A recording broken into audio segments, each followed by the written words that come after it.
هديت النهاردة حاجة جميلة جدًا، جدًا.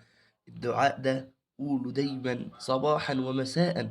قال صلى الله عليه وسلم: "من قال لا إله إلا الله وحده لا شريك له، له الملك وله الحمد وهو على كل شيء قدير، كانت في يومه هذا كانت له عدل 10 رقاب، وكتب له 100 حسنة، ومُحيت عنه 100 سيئة، وكانت له حرزا من الشيطان يومه ذلك حتى يمسي، ولم يأت أحد بأفضل مما جاء به إلا أحد عمل أكثر من ذلك". فانظر إلى هذه العطايا وانظر إلى هذه النفحات.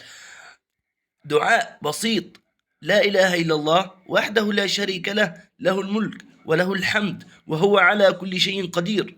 والله لو قلته في اليوم، في الصباح 100 مرة وفي المساء 100 مرة، أخذت هذه الهدايا وهذه النفحات، وهي سهلة جدا جدا جدا.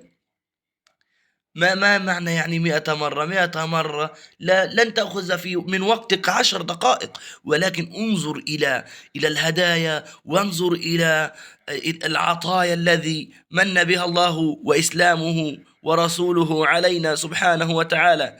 وصلى الله على رسوله. يقول لك: كانت له عدل 10 رقاب، وكتب له 100 حسنة. انظر، أنت تقوله وتعتمد ومتيقن أنك ستكتب لك 100 حسنة وتمحى عنك 100 سيئة، وكانت له حرزا من الشيطان.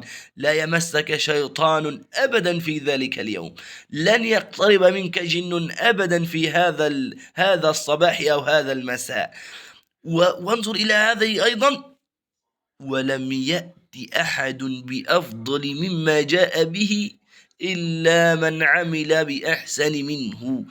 يعني تأتي يوم القيامة وأنت عندك جبال من الحسنات، وأنت عندك نفحات من البركات والعطايا، فتدخل جنة الرحمن سبحانه وتعالى. وصلى الله وسلم وبارك على سيدنا محمد وعلى آله وصحبه أجمعين.